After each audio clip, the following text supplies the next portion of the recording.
கடந்த காலங்களில் நாம் வாழ்கிற இந்த உலகத்தில் பயங்கரமான தந்திரமான பல போர்கள் நடந்திருக்கு. அதில் முக்கியமானது முதலாம் உலகப் போர்.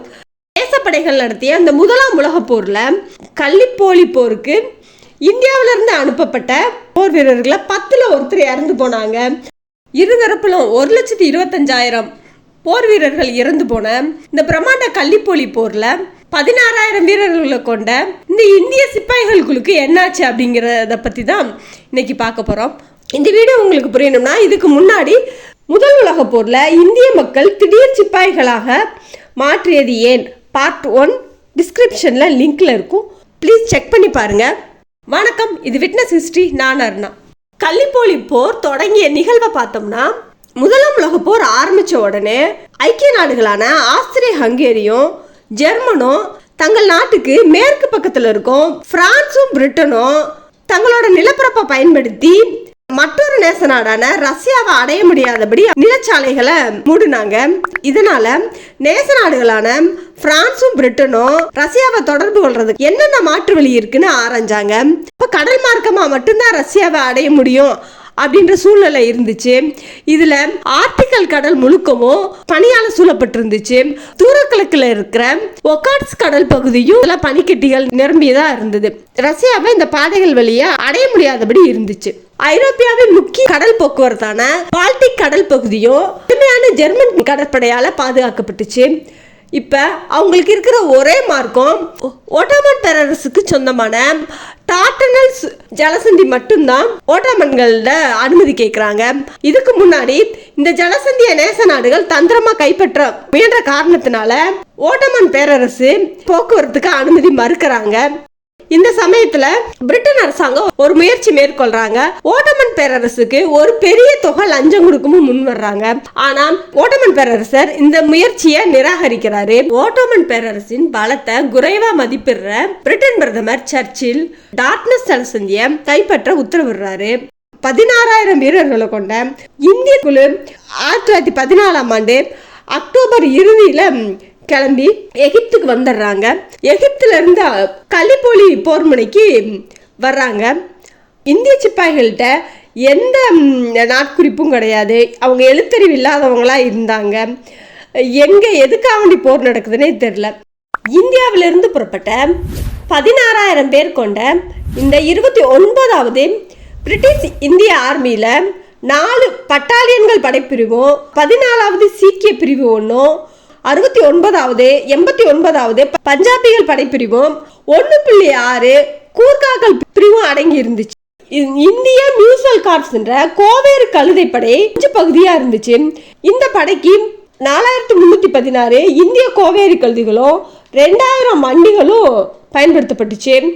இந்தியாவிலிருந்து 1000 டன் வைக்கோலும் பார்லி மற்றும் மக்காச்சோளங்களும் இந்தியாவிலிருந்து போருக்காக வேண்டி வரவழைக்கப்பட்டுச்சு. இந்த கள்ளிப்போலியில முதல்ல கடல் வழியா தாக்குதல் மேற்கொண்டாங்க பிரெஞ்சு மற்றும் பிரிட்டன் அரசாங்கம். ஆனா அது பல கப்பல்களையும் வீரர்களையும் பலிகொண்டு தோல்வியில முடிஞ்சது.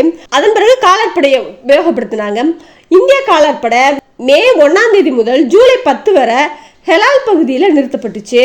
1915ஆம் ஆண்டு ஏப்ரல் 25ஆம் தேதி அனாக்ஸ் படையுடன் இந்திய படைகளும் பகுதியா பிரிக்கப்பட்டு சேர்க்கப்பட்டுச்சு. இதிலிருந்து வந்த கள்ளிப்போலிக்கு வந்த 7வது மலை பீரங்கி படை இந்திய பீரங்கி படைய ஆஸ்திரேலிய காலாட்படை வீரர்கள் அவர்களின் மீதான அழுத்தத்தை இந்த இந்திய பீரங்கி படை தான் குறைச்சதா நீண்ட காலமா நினைவு கூர்றாங்க.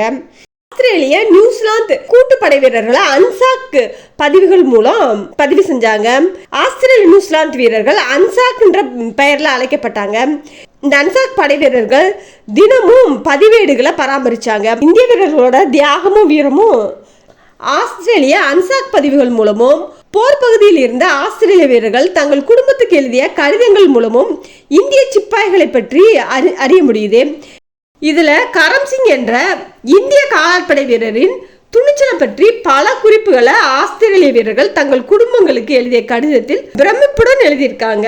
கரம்சிங் பீரங்கி குண்டுபட்டு தன்னோட 2 கண்கள் இழந்தும் இறக்கும் தருவாயில இருந்தும் கூட தன்னோட படை வீரர்களையே சரியா வழி நடத்தினார்னு கடைசி வரைக்கும் உத்தரவுகளை ஆங்கிலேயர்கள் டார்ட்னஸ் ஜலசந்தியை பிடிக்க கடுமையா போராடுறாங்க. ஆனா ஓட்டோமன் பேரரசோட பலத்துக்கு முன்னாடி பின்னடைவே சந்திக்கிறாங்க.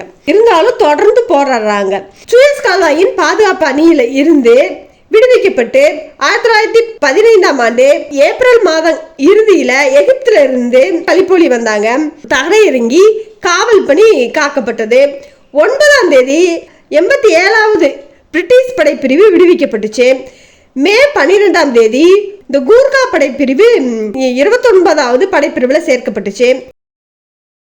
69வது பஞ்சாபி படைப்பிரிவிலும் 89வது பஞ்சாபி படைப்பிரிவிலும் அதிக அளவுல இஸ்லாமிய சகோதரர்கள் பணிபுரிஞ்சாங்க.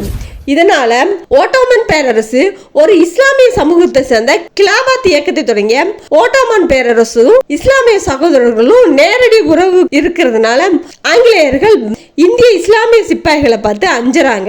அவங்க படிப்பறிவு இல்லாதவங்களா இருக்கிறதுனால எந்த தகவல்களையும் சொல்லாம 69வது படைப்பிரிவையும் 89வது படைப்பிரிவையும் எகிப்துக்கு திருப்பி விடுறாங்க. ஆனாலும் வேற வழியே இல்லாம அன்ஸ்லாக் படை வீரர்களுக்கு உதவியா இருந்தது 7வது இந்திய மலை பீரங்கி படைப்பிரிவு தான் இருந்தது. இந்த பிரிவுல 75% இஸ்லாமியர்கள் தான் இருந்தாங்க. பிரிவை அனுப்பிச்சுட்டு அந்த போர்ல தோல்வி உறுதின்றதுனால இந்த பிரிவு ஹெல்ஸ் மலையிலேயே அவங்க தக்க வச்சுக்கிறாங்க. இந்த போர் முழுமைக்கும் ஆங்கிலேயர்கள் தொடர்ந்து இந்திய இஸ்லாமிய வீரர்கள் தங்களுக்கு எதிராக கலகம் செய்வாங்கன்னு அஞ்சுக்கிட்டே இருக்காங்க. கூர்கா படைப்பிரிவை சேர்ந்த படைப்பிரிவு ஓட்டமன் படைகள் மலை உச்சியில் இருந்துச்சு. நேச நாடுகள் அந்த மலை உச்சியை அடையாம பார்த்துக்கிட்டாங்க. இந்தியாவை சேர்ந்த கூர்கா படைப்பிரிவு மட்டும்தான் அந்த மலை உச்சியை அடைஞ்சாங்க. ஆனாலும் அவங்க அந்த குண்டு வீச்சுகளுக்கெல்லாம் தாக்கு பிடிக்க முடியாமல் திரும்பவும் அவங்க கீழே வந்துட்டாங்க. அந்த மலை உச்சிக்கு போன ஒரே படைப்பிரிவாக கூர்கா படைப்பிரிவு இருக்குது. கலிப்போலி தீபகற்பத்தில் இயந்திரமயமாக்கப்பட்ட போக்குவரத்துக்கு விலங்குகளை உபயோகப்படுத்தி தான் போக்குவரத்தை மேற்கொண்டாங்க. இந்திய மியூஸ் கார்ப்ஸ் கோவேறு கழுதைப்படை வீரமிக்க அங்கமாக கருதப்படலை. ஆனாலும் கலிப்போலின் கடற்கரைகளிலும் பள்ளத்தாக்குகளிலும் குட்டையான அந்த கோவேரி கழுதைக தான் வெடி மருந்துகளை பிரிட்டிஷ் இந்தியாவின் 29 படைப்பிரிவுக்கும் மீதமுள்ள அனெக்ஸ் படை வீரர்களுக்கும் இந்த வெடி மருந்துகளை வேகமா கொண்டு சேர்த்தன. முக்கியமா அகலிக்கு வெடிமருந்தை எடுத்து செல்லும் பணியை மேற்கொண்டுச்சு. இந்த ஆபத்தான பணியை மேற்கொள்ளும் போது 858 கோவேரி கழுதைகள் கொல்லப்பட்டுச்சு. 177 இந்திய சிப்பாய் ஓட்டுநர்களும் கொல்லப்பட்டாங்க. இந்த போரோட இறுதிக்கட்டம் மிகவும் மோசமான விளைவுகளா இருந்துச்சு. தேசப்படைகள் ஓட்டமன் பேரரசின் படைபலத்தை குறைவா மதிப்பிட்டதுனால கடுமையான சேதத்தை சந்திச்சாங்க. முக்கியமா வீரர்கள் அதிக அளவுல உயிரிழந்தாங்க. 8000 ஆஸ்திரிய வீரர்களும் 6000 நியூசிலாந்து வீரர்கள் அடங்கிய 14000 அன்சாக் வீரர்கள் இறந்தாங்க. இந்த போர்ல 16000 போர் வீரர்களை கொண்ட பிரிட்டிஷ் இந்தியாவின் சிப்பாய்களின் படையில 1600 பேர் இறந்து போனாங்க. இது 10ல் ஒருத்தரா இருந்தாங்க. இழப்புகள் கடுமையா இருந்தது. இனி இந்த போரை தொடர்ந்து எந்த பயனுமே இல்லைன்னு உணர்ந்த பிரிட்டனும் பிரான்சும் படைகளை திரும்ப பெற முடிவு பண்ணாங்க. நேச நாடுகள் இந்த போரில் சந்தித்த மிகவும் அவமானகரமான தோல்வியா கலிப்போலி தோல்வி இருந்துச்சு. உங்களுக்கு என்னோட வரலாறு சம்பந்தமான வீடியோக்கள் பிடிச்சிருந்தா லைக் பண்ணுங்க, ஷேர் பண்ணுங்க. முக்கியமா இந்த வீடியோவின் நிறைவுரைகளை சுட்டிக்காட்டி கமெண்ட் பண்ணுங்க. ப்ளீஸ் சப்ஸ்கிரைப் பண்ணுங்க. தேங்க்ஸ் ஃபார் வாட்சிங்.